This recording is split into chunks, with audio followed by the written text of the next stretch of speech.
Plot holes! Suddenly, we are inundated with plot holes, except it's not suddenly because people have been making videos on this topic for years. But here we are, on the Mira Reads show. We're going to talk about it again. I didn't mean to clickbait you guys. This is a video about House of the Dragon, but there's some kind of setup and groundwork we have to do to get there. If you want to just skip ahead and just hear the House of the Dragon stuff, that's absolutely cool. But I think it will really benefit from some of the groundwork we're going to lay. I'm going to name drop a lot of YouTubers. I've never been a fan of CinemaSins. I'd actually never heard of them until maybe a year ago. But in watching some of these kind of bread tube dissections of CinemaSins and really enjoying them, despite not knowing anything about it. The Sean ones in particular, I just revisit when I'm feeling a little gloomy. You just want to put in your headphones and listen to Sean say, They jokingly expect this SRT to turn into Bumblebee. Except, of course, we all know that Bumblebee is a Camaro. In revisiting these CinemaSins videos, I started thinking about House of the Dragon and the reception that it's received. 2024 was the first year that I engaged with House of the Dragon as a YouTuber. There seemed to be an argument of the day every day that would spread across platforms, often over seemingly trivial things that happened in the most recent episode. Amidst all of the nitpicks and name-calling, I started to wonder where all of this anger and disgust was coming from. Was social media like this while season 1 was airing? Did fans of other shows behave like this as well? Why were people devoting entire days to publicly complaining about minutia when they could be having fun? So for the rest of the run, I quit using my Mira Reads social media pages and left most of the House of the Dragon fan spaces. It felt like I had been swimming into a tsunami of word garbage and I needed to get out before I drowned in it. And that was a huge bummer. And I don't know if this fandom is worse than others. This is actually a conversation Council of Geeks has been having over on her channel. Social media has driven a lot of the behavior, and I don't think it's actually tangibly made fan behavior all that much worse. What it's made it is a lot easier to act on. Again, for comparison, I can think back to when I was in grade school. I would see kids who liked the Star Wars movies bullying younger kids for liking the Ewoks cartoon. Fans can and have always been jerks, or at least some of them have been. But there's two things that social media has done. It's made being a jerk fan a lot easier to do. Rather than just holding these ideas in your own head, you can spread them and proliferate them and find other jerk fans so much easier than you ever could before. And more than that, you can find the people behind the thing that you like, the people that you blame for ruining it. You can find them in a way that is way harder for them to ignore. For the rest of us, those who aren't doing that kind of thing, it makes avoiding it a lot harder. She's fantastic. Definitely watch, her videos. I know she kind of touched on House of the Dragon. I don't think she likes it. But if you're a Doctor Who fan, that's definitely the place to go. Like I said, I'm going to be name dropping a lot of people. And by a lot, I mean a lot. All right. This is like Mira's review of YouTube through the lens of House of the Dragon. We'll get there. We'll get there. Don't worry. So I'm actually going to start with music. Music is not my area of expertise. It's never been something I was good at. I've got stupid hands. Can't play an instrument. I can't sight read to save my life. But the last few years, I've really started to enjoy music YouTube. 12-tone and Sideways, a couple Adam Neely videos here and there. Fantano, of course, is fantastic. Gotta love Fantano. But one guy in particular, Pat Finnerty, really caught my attention. He has a series called What Makes This Song Stink? Some of you may see where I'm going with this. Pat is phenomenal. He enjoys liking things that even when he's making these videos, really digging into what makes a song bad, he will still go out of his way to promote bands that he thinks are really good. Let's just talk about it with an actual punk band. Eamon. Yep. You're in the band The Chats. Yep. Or find ways that it, might have been tweaked and improved. And the only times that he really goes in on somebody are times when it's clear that the artist was acting in bad faith for commercial reasons or dubious political reasons. I don't know much about farming, but I know it's a problem. Love Neil. This idea that these men are fucking country. Like this whole thing of not being fancy.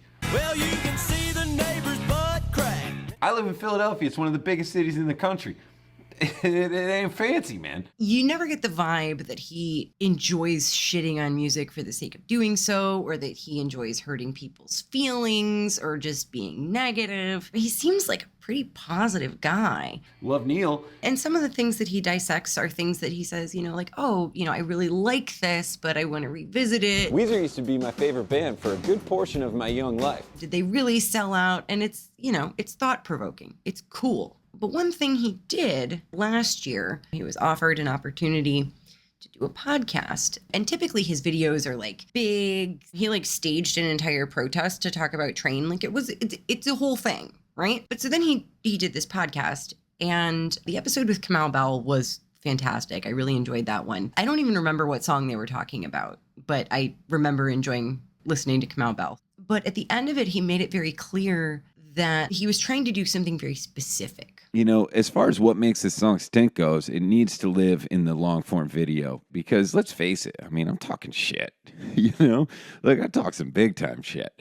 But I feel like it's all justified when I can really think about it and hone it, because if I'm just getting on a podcast every week and telling you that a song stinks, then I feel like it gets a little bit too hot takey, a little bit too thumbnaily. I feel like a couple episodes of the podcast, like She's So High, Tal Bachman. That song stinks, but not enough, And like Tal Bachman, he's got a show on the Beatles Network on Sirius. So it's just like, I know he's a good guy. He just wrote a pretty shitty song. But I don't need to use this platform to take down Tal, because rock and roll is a tough place to be, man. So that's Pat. And I like Pat.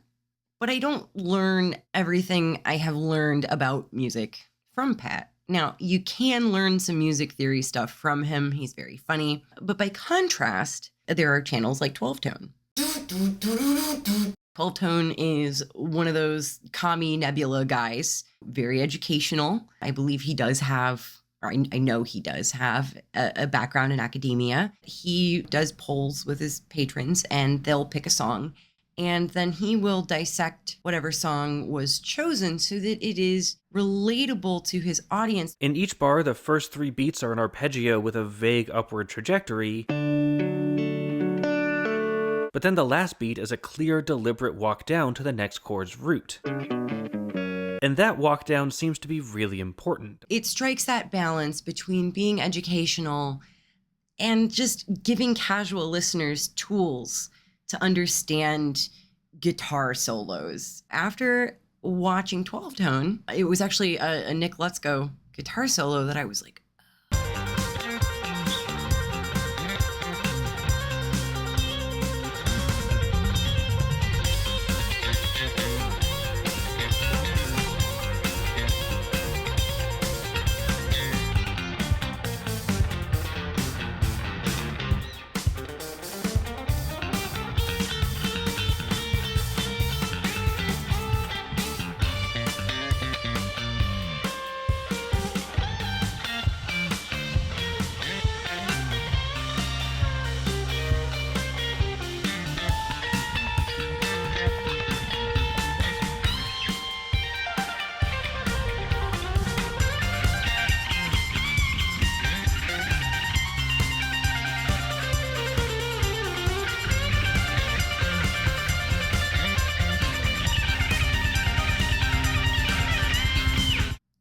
people like Freebird.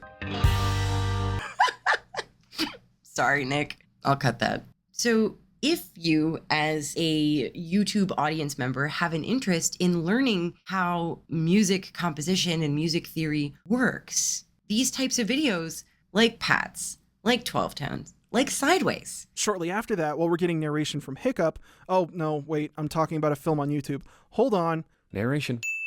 But while Hiccup's narrating, right when we get to the dragons, we get a more exciting statement of the Viking theme. Most people would leave. Not us. We're Vikings. Consuming all of these different types of music critique and educational videos about music and music theory, I'm also able to identify at this point, I think, when people are just being mean. I believe, and Pat, if you ever watch this, if I'm putting words in your mouth, let me know. I believe that Pat was setting out to do something very specific. There's a name that I have specifically left out here, Rick Beato. He has a series, What Makes This Song Great? Take a song and explain, like a Blink-182 song and, do. And like, it's catchy. He explains why songs are catchy. But like, he's a big record label guy. He makes a lot of money. He's worked with bands like Shinedown, like after Shinedown sold out and, in my opinion, stopped being good. So I think the notion that Pat was playing with was, what if we dropped the pretentious money-making record label stuff and like talked about songs that suck and like people who maybe just don't need to have a platform anymore, like Kid Rock. And that's not to say all of his videos are like that. I mean, certainly he clearly still loves Weezer.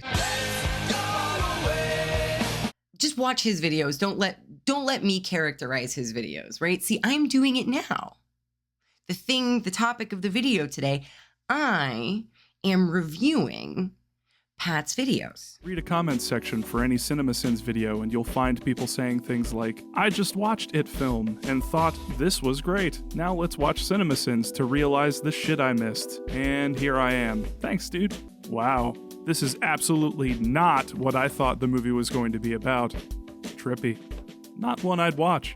The implication with that last quote being that CinemaSins spoiled the entire movie for the person, which robbed it of a potential sale while misrepresenting it. So despite CinemaSins' insistence that they're not reviewers, a significant portion of their audience is using their Everything Wrong With series as review to inform themselves about the quality of films.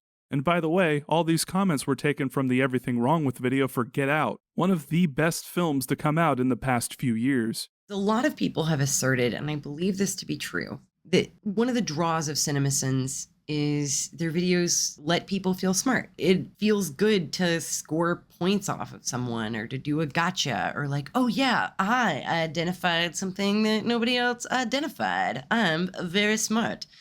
And if you're in the audience like shaking your head, we've all done it. Like the chest of clothes, right, that Tyrion spies on the Selisori Quran. You mean on the Shai-Maid? Yes. So the Selisori Quran. I sure do. Okay, like I enjoyed Sean's video dissecting CinemaSins, something I've never seen, just because I enjoyed listening to Sean say, we all know that Bumblebee is a Camaro. And I didn't even know Bumblebee was a Camaro. I barely know what Bumblebee is. But really, a lot of it is subjective. My stepdad is a college professor. He has a PhD in neuroscience. He teaches like dissection labs and like organic chemistry and stuff. He publishes peer-reviewed studies and shit. And he really likes action movies, karate movies. I still have his copy of Roadhouse that I took like 15 years ago.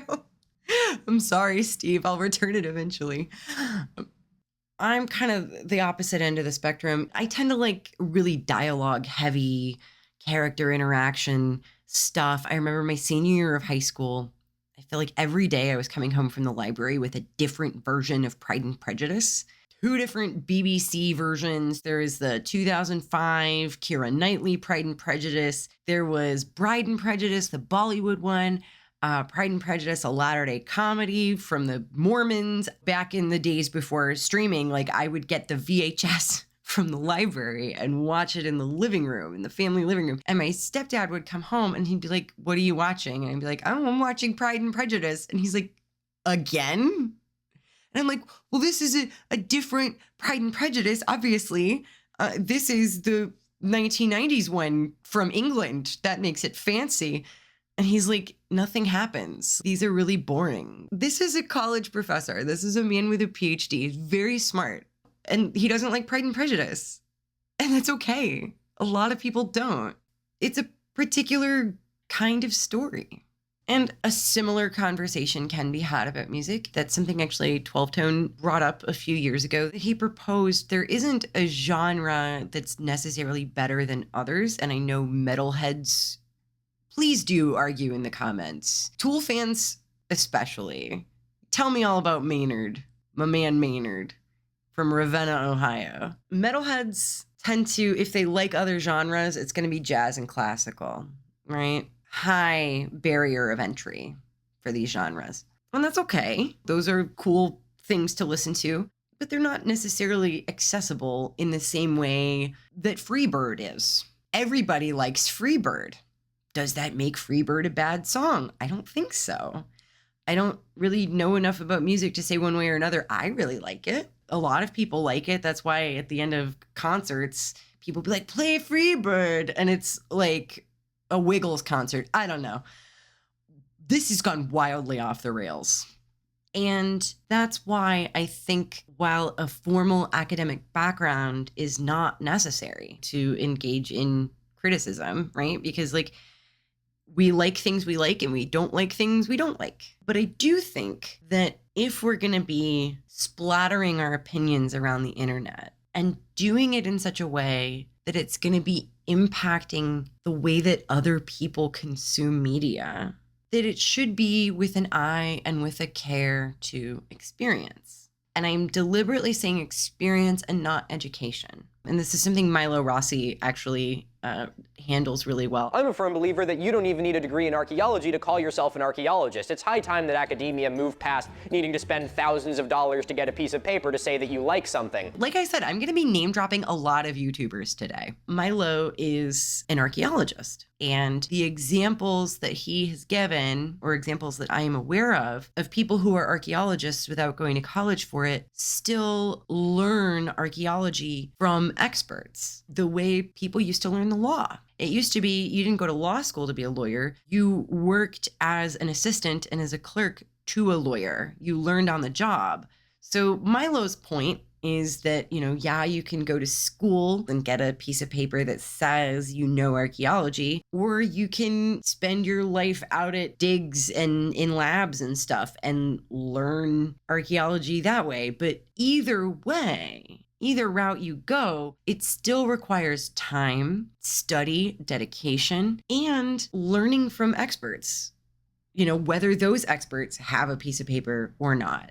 It's a similar thing with movie criticism, and this is a lot more in my wheelhouse. Unlike music, where I have no academic background at all whatsoever, I have quite a bit in at least theater and literature, which is adjacent to movies, and so we'll say it's good enough. I can't talk about camera angles as well as Dan Olson can, but I would say most people probably can't. So Chun-Li's plan to get information out of Cantana is to seduce her, a plan to which Cantana is potentially receptive because she's attracted to women, a detail that is communicated to us, the audience, via the camera following her gaze and gazing on the women in the dance club. Being aware of these kinds of mechanisms makes us more alert as film viewers, more conscious of the ways in which a film is steering our attention and our emotions, and in turn, making us better equipped to vocalize the messages that media is presenting us with. In this case, the way that the film has chosen to justify staring at women's asses by using a female character as the agent of that staring. We can't all be Dan Olson, unfortunately. But that's kind of the point, right? We don't have to go to film school to be able to go out and enjoy movies. Anyone can have an opinion about a movie. They don't need a piece of paper for that. But just because everyone can have an opinion on something doesn't mean that everyone has an informed opinion. I actually binged seasons 1 through 7 of Game of Thrones in early 2019. I had already read all the books. And the parts I was most excited for were the storylines that ended up being dropped. I was excited for Elaine Stone and the Martell siblings. Is Quentin still alive? Quentin is not still alive. But most of the things I was really interested in were entirely cut from the story by the end of season 5. And so I got really bored. And I didn't even realize that I was bored. By the time I got to season 7, I would just put it on my laptop while I was cleaning the kitchen. I'd look over, I'd be like, oh, Jon Snow's doing something. And I remember watching the episode Beyond the Wall and being so just turned off. And at the time, I couldn't have put it into words. but I knew it was off and I knew I didn't like it. I didn't want to watch the show anymore. And so I didn't end up watching season 8, actually, because I was in school at that point and finals were going on at about the time it came out. And I said, oh, I don't want to get distracted. I'm studying. I'll binge season 8 once finals are over. But the response overall, you know, all the memes and the articles being published, the reviews were all so overwhelmingly negative that I just never watched season 8. And I'm pretty sure I would still hate it based on how I felt about seasons 6 and 7. And then I discovered YouTube. I mean, I knew about YouTube, but I discovered Song of Ice and Fire YouTube and the whole gang, but particularly Glidus. The spoilers of War opens on a bunch of stinky... Actually, no, we're going to do this one backwards. The spoilers of War ends with Jaime riding towards Dany because he thinks he can heroically end the war, and Tyrion's all like, oh, no, you fool. But actually, screw that, we're going to start in the middle. If the show's not going to give us a temporal frame of reference for anything, why should I be held back by the idea that time is linear? Glidus's videos are fantastic. If you haven't seen them, you should. He executes his film criticism much in the way that Pat does with his music critiques. Even when he's talking about something being bad, he can very clearly and articulately explain what's wrong with it, what they could have changed, and the parts that are still good. That's really important. We're going to come back to that. I think the reason I was so drawn to Glidus's piss takes, it was actually the season 7 videos, specifically his video about Beyond the Wall, because he was able to put into words all of the things that I already felt about the episode. So anyway, how much time is supposed to be passing? Who are all these people, and what, supplies have they brought with them? They opted not to bring any mounts or pack animals, so did they expect this to take the better part of an afternoon? Did Bran's letter tell them exactly where he saw the army and how far north of the wall it was, or are they just kind of guessing? They're walking past entire CG mountain ranges, so I have to assume it's at least a day. One of the major flaws that I felt with Game of Thrones, what Glidus calls the teleporting or the amnesia water. These are beginner-friendly terms for things like verisimilitude. In other words, a movie's inner truth. A movie doesn't need to adhere to some imposed concept of reality, simply its own concept of reality. Earlier in the show, it was established that traveling from one end of the continent to the other is difficult. It requires logistics and planning and time. It took several episodes for Ned to leave Winterfell and get to King's Landing. And this is actually something Glidus really harps on when he talks about the later seasons. And then in the next scene, he's already at the wall fucking lol, which is why people are so annoyed by this. You could have easily paced the episode differently and put a Winterfell scene between these bits so it feels like some time has passed, instead of Gendry using instant fucking transmission. Run back to Eastwood, get a raven to Daenerys, tell her what's happened.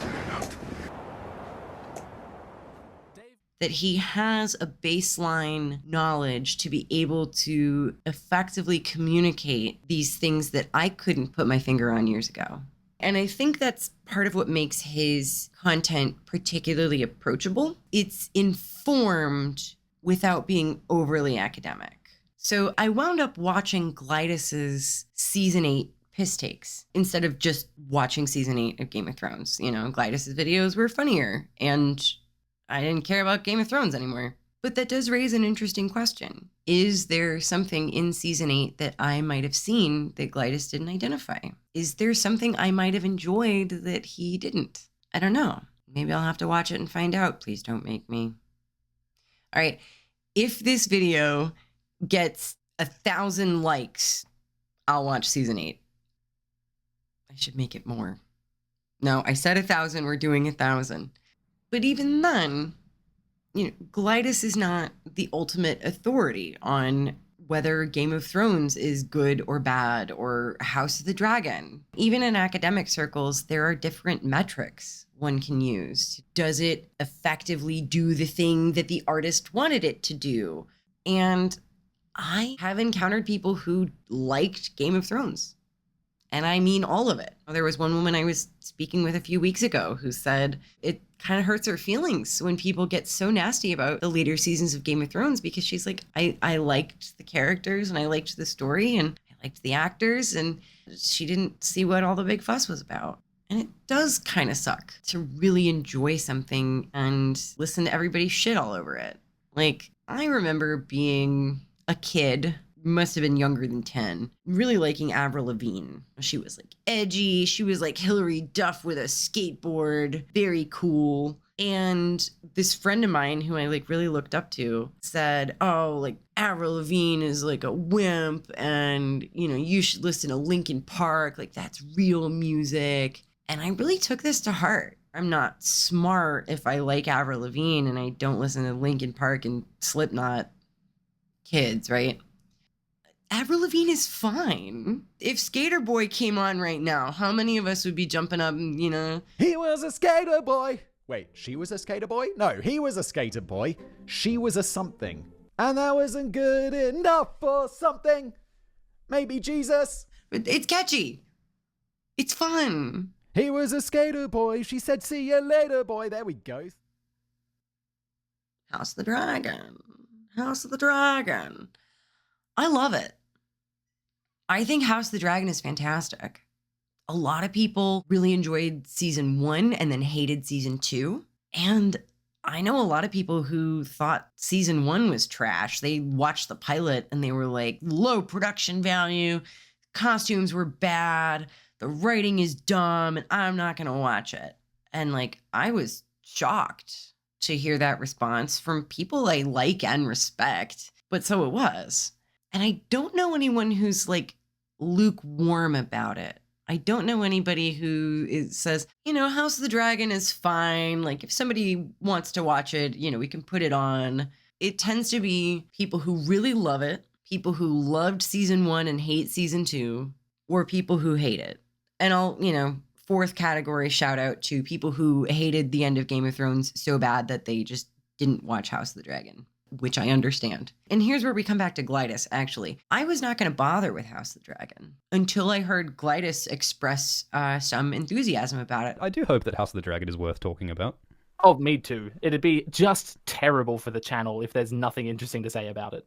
And House of the Dragon has like the best chance of succeeding because it has source material that is finished. Yeah. Which is something that none of the other past or future shows have. We're doing another one, except this time with even more angry blondes and even more dragons and hopefully less exploitation. The two guys people have opinions about aren't involved. The guy from that GIF is in it. It's got a stupid acronym. So we've got all the ingredients for something groundbreaking. I said, well, if Glidus is going to try it, I'll give it a shot because that guy's really smart and I respect his opinion. Luckily, my taste in smart people appears to be pretty good, or at least I think it is, because if I didn't think the people I thought were smart, then I wouldn't think they were smart people.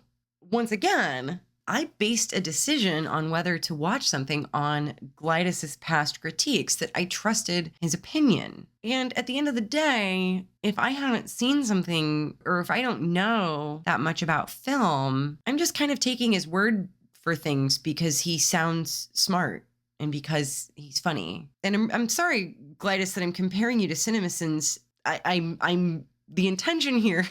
CinemaSins gets a lot of things wrong and they mislead their audience. I think Glidus gets a lot of things right and doesn't mislead his audience, to be clear. But what if we lived in a wacky parallel universe where evil Glidus made terrible Game of Thrones reviews and like deliberately lied about things to increase views, or sounded extra mad about things he wasn't really mad about to get clicks, and then people were basing their opinions on whether to watch House of the Dragon on that. That might be bad, right? So I'm curious. I'm really curious. How many people watched House of the Dragon, and especially season 2, and then read or listened to a review and then decided they didn't like it? Oh, I didn't catch that plot hole. I didn't catch that continuity error. And now they feel like they have to dislike it. That House of the Dragon season 2 has become the Avril Lavigne of television. I guess if season 2 of House of the Dragon is the Avril Lavigne of television, I suppose that makes the later seasons of Game of Thrones the Nickelback of television, which is probably not the worst comparison now that I'm saying it out loud. Look at this graph. You get what I'm saying? Nickelback fans exist, believe it or not. They would not be making millions of dollars if they had no fans. The thing about Nickelback that breaks music people's brains is that from an academic standpoint or from a composer's standpoint, their music is not interesting. Their music is not doing anything innovative. It's not textured. It's not layered. It doesn't go anywhere. And so from an expert's perspective, Nickelback's music isn't good. I was never going to do a video on Nickelback because I'm with you. It's low hanging fruit. It's the lowest hanging fruit. And the jokes aren't even funny. They haven't been funny in like 20 years. Like Nickelback sucks. Yeah, I know. But San Quentin. But from the perspective of people who want to drive their car really fast or like play beer pong or whatever, like from that perspective, it's good.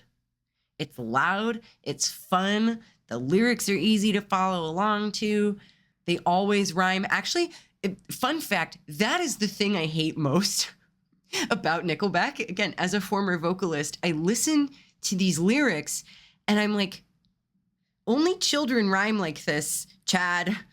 Because of course his name is Chad. But anyway, we can all hate Nickelback for different reasons. So I'm really curious how many Avril fans there are out there who might have felt bullied into saying that they didn't like season 2 based on an opinion dressed up as objective fact. So the reason that these CinemaSins videos really got me thinking about House of the Dragon was, nitpicks. And nitpicks about things specifically like plot holes. This guy, Pat, has a video about plot holes. When A Quiet Place opened, my Twitter and Facebook feeds were filled with people complaining about all the plot holes. I saw one guy say he'd made a list of 41 plot holes in that movie. But here's the thing. No one seems to actually know what a plot hole is. And all those plot holes people complain about, they don't actually matter. And to a degree, I agree with him. Depending on the movie or the show, and depending on what it is trying to do, there are a lot of things that could be considered plot holes, but that have no bearing on what the movie is actually trying to achieve. Action superhero movies where the purpose is spectacle, watching these big fight scenes between the superhero and the supervillain. Now, the example that Pat used in his video was a little egregious because there Batman was left in a situation that he realistically couldn't escape from, and then he magically appeared back in Gotham. And Patrick's explanation is that, well, he got there. We know that. And the criticism towards Pat has been, he got there, but how did he escape with no money and no resources and no way to get out? But this sort of thing also happens all the time in superhero cartoons for TV. If the objective was to be reminiscent of these cartoons, then the omission of this information, I would say, isn't really a flaw or a failure, just a choice. One of the things that I saw people routinely complain about with House of the Dragon is how quickly characters travel from King's Landing to Dragonstone. And toward the end of season 2, I saw people really freaking out about this, and they'd pull out maps from the books and they'd say, well, the wall is 300 miles, and so I'm gonna take the length of the wall and line it up over Blackwater Bay, and see Blackwater Bay is longer than the wall, so it's 400 miles from King's Landing to Dragonstone. Plot hole. First of all, George drew the maps for fun. When he wrote the first book, the map wasn't drawn yet, and I think that's actually the solution to Lemongate. I like my Lemongate solution. I think it's really cool. You should watch my Lemongate video. It's very good. But really, he hadn't put Braavos on the map yet when he wrote Game of Thrones. He has said that the map is not necessarily proportional.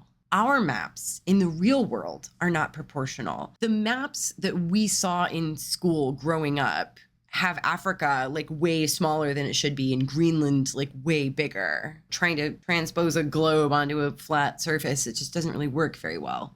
So the notion of taking the wall and overlaying it on top of Blackwater Bay as some kind of gotcha to prove that you're smarter than Ryan Condal. The people behind the thing that you like, the people that you blame for ruining it, you can find them in a way that is way harder for them to ignore. Is, first of all, wrong, but second of all, very confusing. I don't understand the motivation behind this. Because coming back to verisimilitude, did these characters traveling from King's Landing to Dragonstone actually confuse you and disrupt your enjoyment?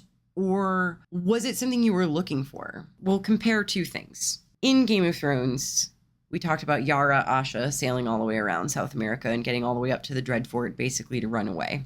And it was established that it was really far for her to do that, at least in the book. Now, credit where credit is due. Theon was able to get from the Iron Islands to Winterfell in a reasonable amount of time, and Winterfell is not that far from the Dreadfort. So if you are not looking at the map, thinking that Asha Yara can get from the Iron Islands to the Dreadfort reasonably quickly is fine. Within the universe of the TV show, it doesn't wreck the story because it was never really established exactly where the Dreadfort was. For anybody who hasn't read the books, it probably didn't even clock on their radar. A bigger issue was Season 7, Episode 6. This is the one where Jon and his pals go on a zombie hunt beyond the wall. All so they can catch a zombie, so they can bring it all the way back south to show Cersei to convince her not to attack them when they go all the way back north to fight the zombies. The Game of Thrones show has always had a loose relationship with time and logistics and common fucking sense, but this is the moment they completely jump the shark with a plotline that has no consistency with the tone or context or logic of this world. This doesn't feel like a grounded political drama. It doesn't even feel like a dark, mysterious fantasy. It feels more like a Marvel superhero movie, with the cool, fun heroes making cool, fun quips while they fight faceless hordes of morally unambiguous bad guys. Compare that to season 1 of House of the Dragon. Daemon flew off to Dragonstone on a whim at the end of season 1, episode 1. Rhaenyra and Otto popped over to Dragonstone on a whim in season 1, episode 2. Otto just went over there for the afternoon. Rhaenyra left after Otto did and just showed up, with the implication that it was less than an hour it took her to do this. So right at the beginning of season 1, it was established that King's Landing and Dragonstone are close together. Rhaenyra was able to fly to Dragonstone and come back within the final third of the episode. Right? That's how pacing works. Or supposed to work. Put a Winterfell scene between these bits so it feels like some time has passed. And so later, season 1, episode 8 and 9, when Rhaenyra leaves, tells Alicent, I'll come back on Dragonback and we'll work things out. I know the episode 9 video has become a meme at this point. It exists. It's actually up on Patreon right now. If you want the season 1, episode 9 video right now, you can subscribe to Patreon and watch it in all of its mildly edited glory. But it didn't clock on my radar that there was any kind of issue with Rhaenyra and her family leaving right after dinner. The boys had just come to blows again, and Rhaenyra and Alicent are both remembering the last time the grown-ups all went to bed, leaving their sons unattended, and when Aemon lost an eye as a result of that. And so Rhaenyra said, I'm going to take them home on a boat, and then I'm going to come back on my dragon. And earlier in the season, it was established that they could do this in an afternoon. I live on a bay. I commute from one end of the bay to the other 3 days a week. I've actually looked at different bays and peninsulas. I've looked at San Francisco. I've actually looked at London because the Thames connects to the sea. It is 100 miles or less from the inner part of a bay out to the end of the mouth or the end of a peninsula. Basically every bay I've looked at in San Francisco, in Tampa. London isn't a bay, but you get what I'm saying. It's just not that big of a deal. I'm sorry. It's just not. And it was established earlier in the season. For the people who pointed it out, were you actually annoyed about this, or were you doing it for clicks? For the people who were genuinely confused by it, what was it that was confusing? Was it not set up well enough ahead of time? Because I didn't think it needed an explanation. Rhaenyra said she was going to go home, and then she went home. Let me know in the comments. So there are the plot holes, and then there are the departures from the book. Some of the criticisms I saw were, there weren't enough battles. There were more battles in the book, and we should have had more battles. Battles are boring. There's only so much I can watch somebody like ride around on a horse and like swing a sword. It's like, okay, it was the same as the last time you swung a sword. Like, nobody cares. It's boring. Nothing happens. Which is exactly the same thing that my stepdad said to me about Pride and Prejudice, right? They just go over to each other's houses and they just talk and nothing happens. And I'm like, well, everything happens because so-and-so, when we find out this, and then like they're going to get married, and then she actually finds out that the other guy was lying to her, and blah, blah, blah, blah, blah. And the thing that I'm interested in is the development of the dynamics and relationship between these characters who are fleshed out people and whose lives I'm interested in. But my stepdad isn't wrong, because it is just people visiting each other and sitting around and gossiping in the living room. For the most part, with some exceptions. Lizzie goes for a long walk at one point. Her shoes get muddy.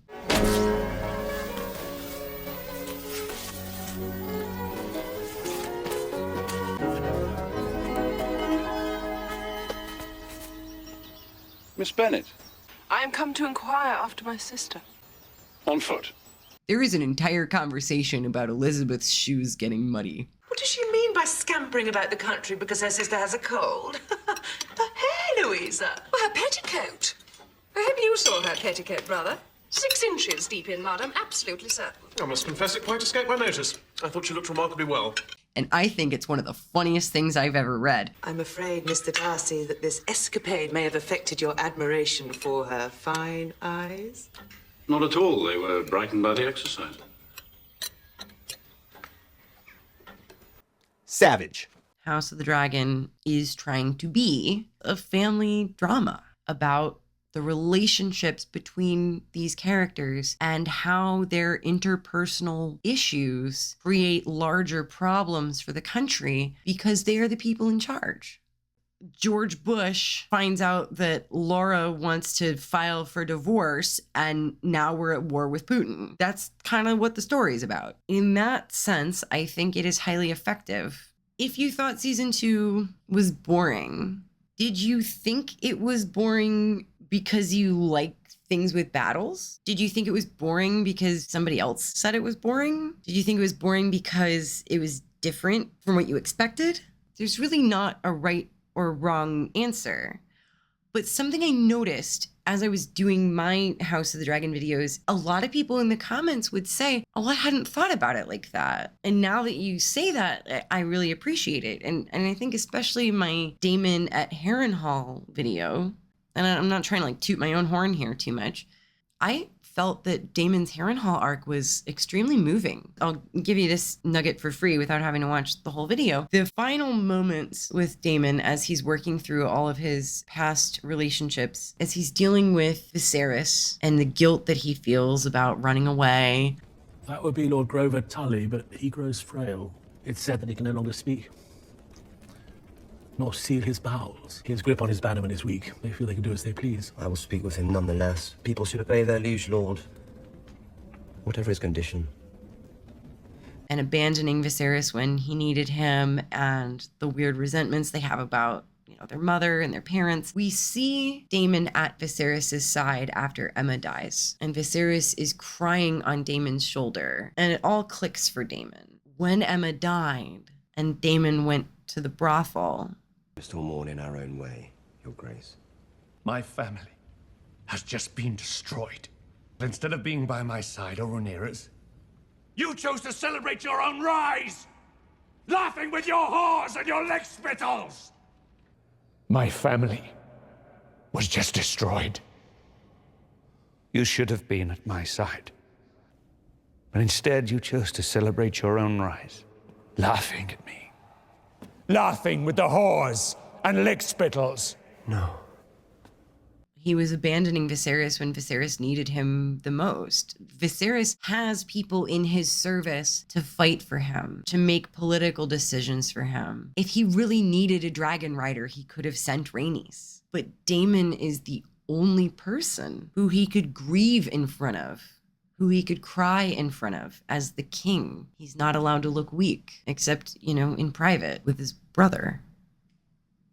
And there's this added nuance. If Daemon had done that and stayed by Viserys' side on the night that Emma died, there would have been no room for Alicent to come in, right? If we all remember that scene where Viserys is a ghost of himself wearing all white and Alicent comes in, she's like, I thought I would read a book. If Daemon was there, Alicent would have skedaddled. He would have seen through it. He would have been like, why are you here? Viserys wouldn't have been in such a vulnerable position where he would have invited the company of his teenage daughter's best friend. It's this moment of realization that like this one decision potentially threw the entire realm into chaos, because it was Viserys' marriage to Alicent that arguably caused the war. This is big. This is cool. Like, somebody sat down and thought to write this, and it's not in the book. Because what is the book? It's a history book.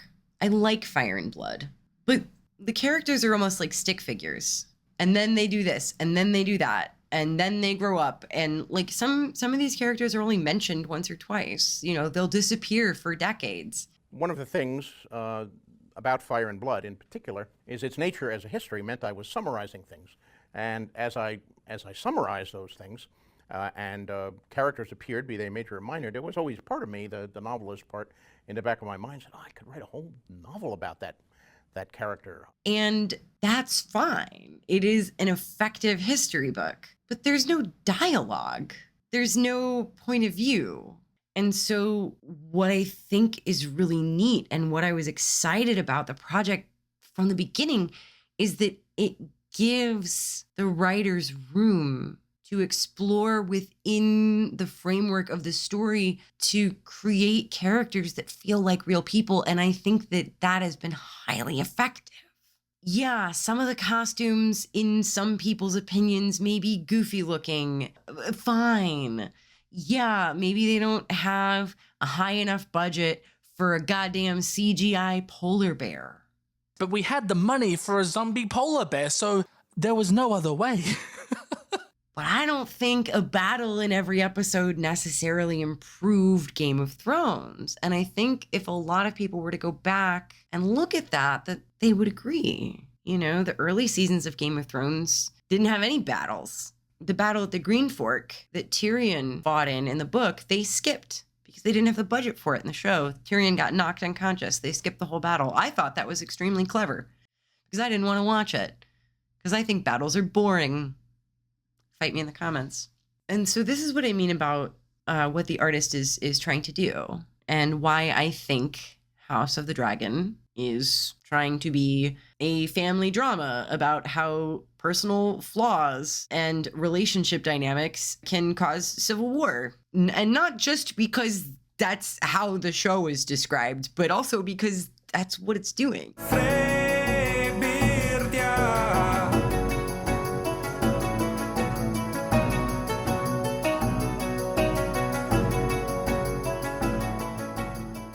Going back to Glidus, actually, he feels that the bottle episode in Game of Thrones Season 8 is actually better than Beyond the Wall in Season 7, which is probably correct because Beyond the Wall, it's horrible. Beyond the Wall is like if 10,000 Nickelbacks played constantly and just followed you around everywhere. Or insert some other band if you really like Nickelback. I don't know. But so why do I feel comfortable talking about Game of Thrones in this way or talking about Nickelback in this way, where I feel some need to defend House of the Dragon?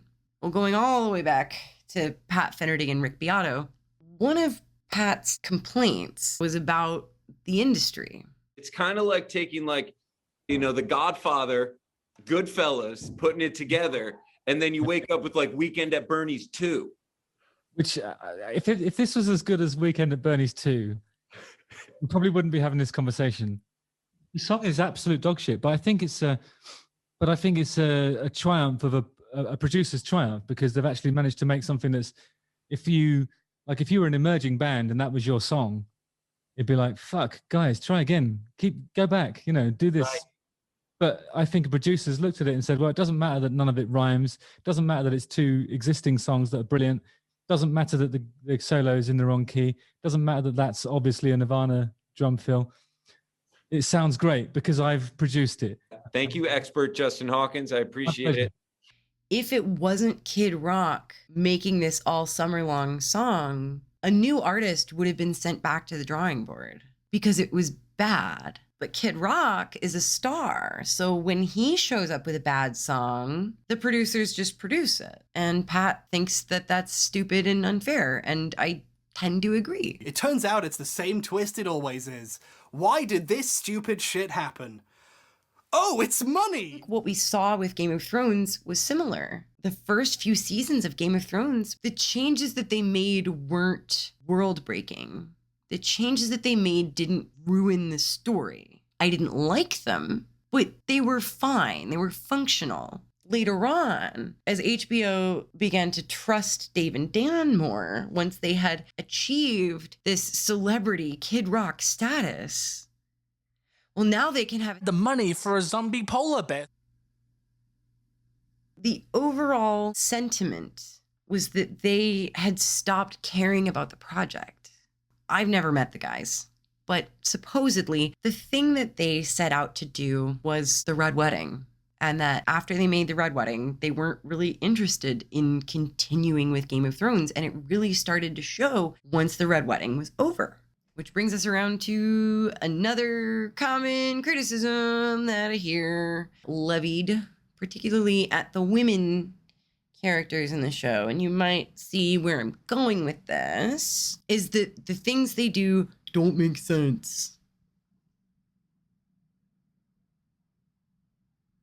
I know there's better brothers, but you're the only one that's mine. Look, I'm not trying to get into the Oedipal implications of, the number of audience members who cannot relate to characters who are mothers, but, if somebody else in the audience wants to make that video, I will watch it, and if it's good, I will promote it.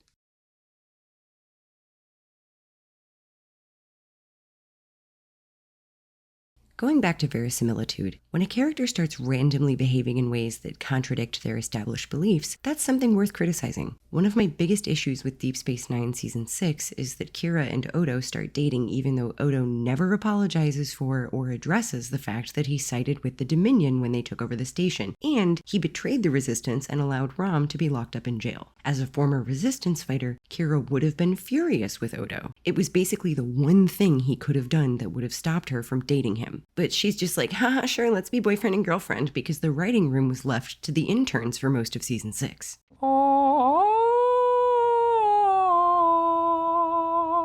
This was also an ongoing problem in late Game of Thrones. The writers wanted certain plot beats to play out, so characters started behaving like they had amnesia, making choices that directly conflicted with the values they had previously embodied. Previously, she'd shown immense religious fervor centered on a man who turned out to just be a man. But now that she's gone and raised the fucking dead, she's run off to play tiddlywinks in the Castle Black rec room with the rest of them. This is different from asking why characters in a haunted house movie don't just move away. In most cases, there is some reason that the characters stay in the house, but ultimately the answer is because it's a haunted house movie, and if they left, it wouldn't be a haunted house movie anymore. A good haunted house movie will set up one of the main characters to have some motivation to stay. For example, they will receive an inheritance, or they're trying to solve a mystery. In many horror films, the characters will try to leave once the haunting has escalated, but the house prevents them from doing so. Now, as an audience member, we may feel as though the decision to stay still makes no sense. Endangering yourself or your family to win an inheritance or solve a mystery is reckless and selfish. But it would be disingenuous to say that a story is poorly written just because a character who is established as reckless and selfish makes a reckless and selfish decision.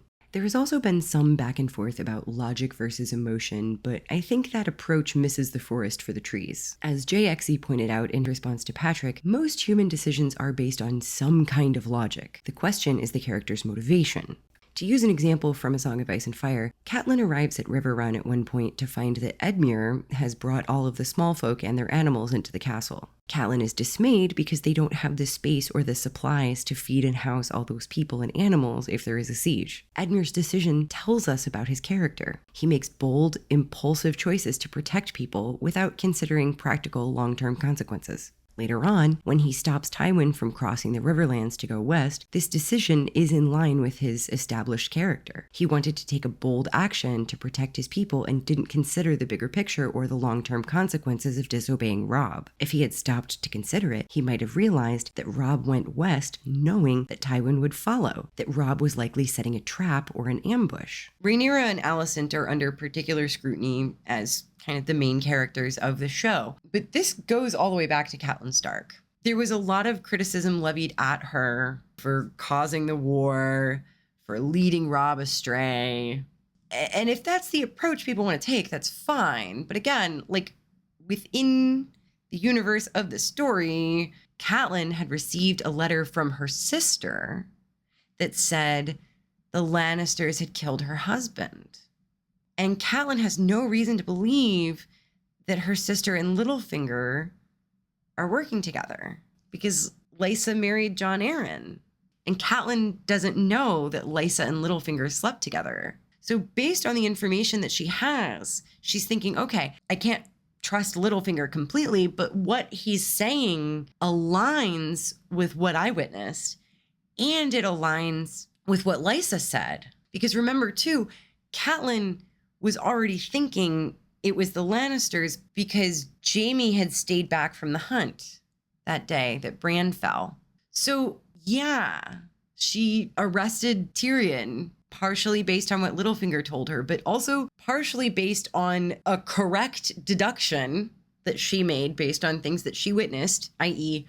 Jaime pushed Bran out of the window, and based on a letter from her blood sister who she has no reason to distrust. To use an example from House of the Dragon, in Season 2, Episode 3, Rhaenyra sneaks into King's Landing in disguise to visit Alicent and to make one last-ditch effort at peace. This sequence received massive amounts of blowback from fans. Some said that the decision did not align with Rhaenyra's character to put herself at risk and do something so dangerous and foolish. Others said that the stakes didn't seem high enough, that not enough screen time was devoted to the logistics of her travel from Dragonstone to King's Landing and her accessing the city. Still more were incredulous at Myssaria's knowledge of Alicent's habits and her ability to predict Alicent's arrival time at the Sept. I'm recording this in post, so I'll try to make it quick. To the first point, that Rhaenyra wouldn't have done something so dangerous in the name of trying to make peace. She did want vengeance against Aemond at the end of Episode 1. However, now that little Jaehaerys is dead, Rhaenyra is afraid of a similar hit being put out on one of her little ones, and as a mother, is willing to put herself at risk to protect them. Second, Rhaenyra has shown a disregard for dangerous situations in the past. She flew to Dragonstone when Daemon was threatening a coup and about to cut down the king's hand. She rode off on her horse, alone and unarmed, into the woods after having a fight with her father. This did turn out to be dangerous. She was attacked by a boar and almost died. None of this needed its own explanation. All of these things were huge events in the story, and all it takes is a modicum of sympathy to understand her reasoning. Second point, logistics of traveling to King's Landing in disguise. Rhaenyra has been living on Dragonstone for years. Virtually no one in the city has seen her before, especially not recently. Even when she did live in King's Landing, she stayed inside the Red Keep for the most part. The Sept that Alicent visits is in the city, not the Red Keep. Rhaenyra asked Mysaria when she might have an opportunity to contact Alicent, so Mysaria suggested the one place the Queen Dowager goes outside of the keep. Even if none of that was readily apparent, we have seen Rhaenyra pull this move off before. In Season 1, Episode 4, she went into the city in disguise. He called me boy. She was recognized by two people, one of Myssaria's spies who recognized Daemon, and then Rhaenyra when Daemon pulled her hat off, and Harwin, who knew Rhaenyra personally and into whom she ran directly while calling attention to herself. So there is absolutely no reason to think that Rhaenyra couldn't walk around the city in disguise without being recognized, so long as she paid attention to her surroundings and didn't run face first into a personal acquaintance. Also remember that Rhaenys pulled off this exact same move in Season 1, Episode 9, when she was herded into the dragon pit with the common folk. As far as the travel logistics, like we've already covered, one can take a boat from Dragonstone to King's Landing in the course of an afternoon. This is not a journey that requires much planning. None of the royal family would be looking for Rhaenyra or Daemon to come quietly into the city on a boat. They are scanning the skies for dragons. We saw Daemon do this exact thing in Season 2, Episode 1. He was only barred entry to the city because he arrived at night after the gates had been closed, and he was only recognized because he identified himself to a man he already knew. Last point, as far as the disguises, the common people are taught not to question religious leaders. Rhaenyra was accompanied by Steffan Darklyn, dressed as a septon.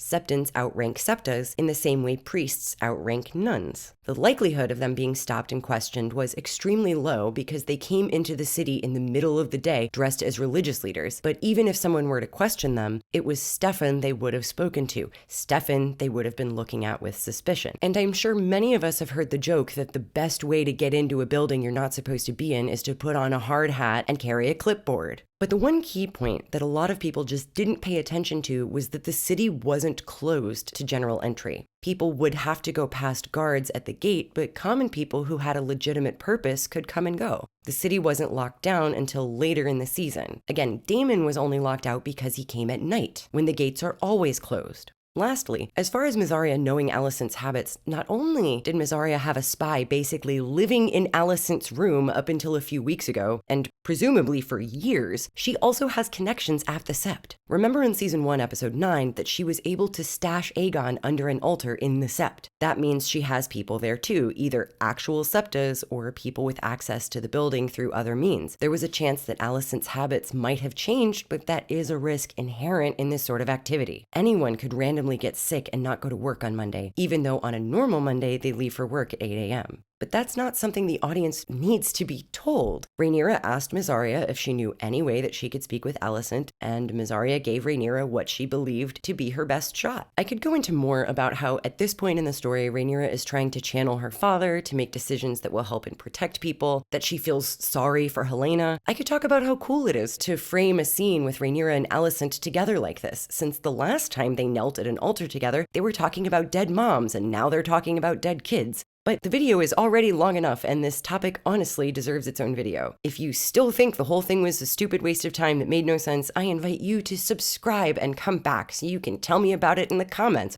The question I would pose, both to critics and fans, is it that what Rhaenyra is doing doesn't make sense? Or is it that she's doing something different from what you would do? Or is she doing something illogical, from a robot perspective? Or is she doing something different from how it's characterized in the book? And are you capable of putting yourself in the mindset of someone with the knowledge that she has, dealing with the stakes that she has, like in those circumstances? We all know that Bumblebee is a Camaro. I didn't know that. But it feels good to feel smart. The difference between what Sean was doing and what CinemaSins do is that Sean had identified what he felt was a bad business practice, people operating in bad faith, and he flipped the script on them. But so I guess I'll leave it with this. If you are an audience member, are you watching these reviews to get a better idea of what you couldn't put into words? Are you wanting to take apart a particular style or medium so that you can learn more about it for yourself? Or are you just wanting a laugh? There can be very informative, funny videos like Sideways makes about music, or like Glidus makes, where clearly he still enjoys the thing that he's talking about and joking around about, and he's not, being unnecessarily mean. And then you have CinemaSins, where they're just telling lies for money to get a cheap laugh. The feedback that seems to be pretty universal about CinemaSins is that if people have actually watched the movie that they're sinning, it doesn't make any sense, that it's very easy to just pick apart and say, well, that's not really funny. That didn't happen. Like, that's not actually what happened in the movie. If you're coming to a YouTube review or critique to learn something, do you want to be learning from a channel that's mostly approaching it as comedy? Is it putting into words something that you already felt? Or is it pointing out something that you hadn't thought about and now you're enjoying it more? Or is it pointing out things that you hadn't noticed but now seem like a glaring error that you can't look away from? Only you can decide who you want to learn from. And for any YouTubers who might still be watching, I challenge you to really think about what it is that you want to say. You know, what it is that you're really criticizing. Are you criticizing an industry mogul who's maybe gotten lazy? Or are you criticizing an artist who's really passionate about their work and is perhaps restricted by, lack of resources? Something that we didn't really get a chance to touch on. George Martin actually wrote an entire blog post about the way that industry standards have impacted writing, for a long time, many years at this point, not having writers stay on a project through the end. They would be brought in as contractors to write their episode, and then they would leave. So you have a whole generation of writers basically who were never taught how to write for television or how to edit a script once we're in production and, we're under these certain limitations that the original script didn't account for. Are we accounting for that? So anyway, there's a bunch of videos I'm going to link in the description because you should probably watch the ones that I watched. You don't have to. Definitely watch my Lemongate video, though. If you want the episode 9 video, it's already up on Patreon. It will probably eventually make it to YouTube. I don't know when. It's going to require a lot of editing. There's going to be a theory video. The next one should be The Faceless Men and Bravos. We should be back to Fae of Ice and Fire and our regularly scheduled programming whenever I get around to it. In the meantime, I am your wannabe Dan Olson. And sayonara, I guess. Now I'm worried that the video isn't any good. I just sat here in my makeup and said a bunch of things. What ASMR? I'm throwing my rings now. It's 4 a.m. We all know that Bumblebee is zombie polar bear.